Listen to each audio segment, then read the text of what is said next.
Well, thanks for visiting us this morning at KTALnews.com. I'm meteorologist Josh Marces, and this is your Wednesday morning forecast update. Once again, much to chat about this morning as far as the weather, as we have yet another complex of thunderstorms blowing through early this morning. So by the time most of you hit the roads for the morning commute, the heaviest rain will have likely moved through here, but there is going to be some light to moderate steady rain behind the morning round of storms here that may continue through the mid to late morning. So roadway flooding will be the most significant issue that we face here, but these storms are moving relatively quickly, and fortunately for us this morning, they really haven't been severe. So typically, if we get a severe thunderstorm wind gust here in the Arklatex, it's usually about 60 to 70 miles per hour. The storms this morning have been gusting up to about 45 miles per hour, what we would consider to be sub-severe, but the Weather Service has been putting out some severe thunderstorm warnings, even for those 30 to 40 mile per hour winds, because we've had so much rain. Some of the root systems of the trees have weakened here, so we've had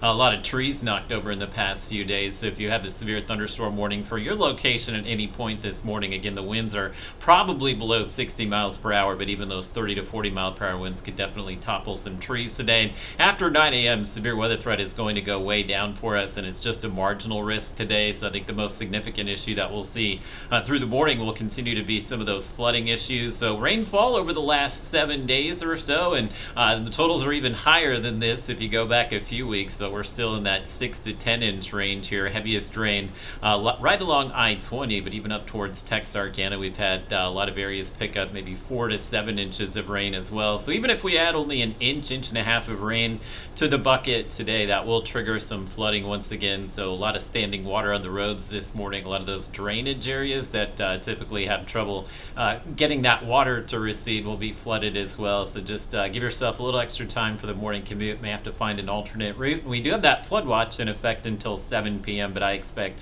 majority of the heavy rain will be out of here well before lunchtime today, so we may see that watch get canceled maybe a little earlier than expected. So look at the precipitation today. It will be heaviest between now and about 9 a.m. this morning, and then just kind of gradually tapering off late this morning. Won't have any heavy rain this afternoon, but we may see just a spotty shower or storm spark up at some point as the temperatures warm after the lunch hour today. And your Robins Toyota Futurecast, I think, has a pretty good handle on the position of the rainfall this morning. It does keep some of that light to moderate steady rain going through about 9 or 10 a.m. this morning, but that should wrap up before lunchtime. Clouds will linger, so it'll be overcast through about the mid-afternoon today, but may actually close out the day with some late-day sun here in the northern Arklatex, and by the time we reach sunset tonight, rain will have ended, and we will see slowly clearing skies later tonight. So the latest rainfall projections showing maybe some areas picking up to 1.5 inches of rain today. So far as of the recording this morning, we haven't had any flash flood warnings, but I would expect we may see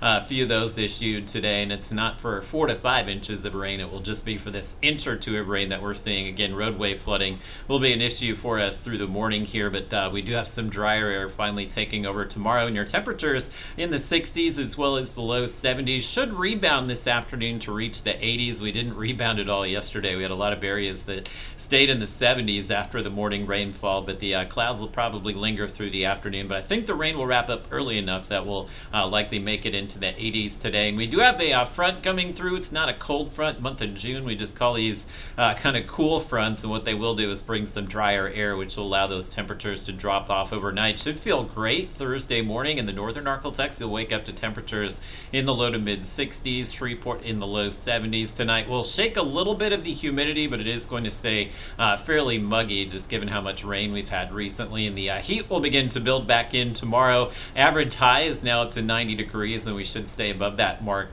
Thursday, Friday, and Saturday as we get a chance to dry out here. And one other thing we'll make note of, a lot of the lakes and rivers are going to be in flood stage as we approach the weekend here. Those levels will keep going up for the next 2 to 3 days or so. So the Red River likely in minor flood stage in DeKalb, Texas, likely approaching minor flood stage in Shreveport, Coshada, and Natchitoches this weekend, but may stay just below minor flood. But you'll definitely see those levels go up. Caddo Lake will be in minor flood stage, as well as Lake Bistineau, and projecting some moderate flood over towards the Sabine River in Logansport. As always, you can check those river and lake levels if you go to KTALnews.com, look for the weather tab, and right under that weather tab you'll see the lake level forecast for us, and that will get you all the latest information as far as the water levels here. Those levels will stay high through the weekend, and do have some additional rain. Doesn't look to be too heavy, but we do have another front coming through late Sunday, Monday, which will drop our temperatures into the 80s for much of next week.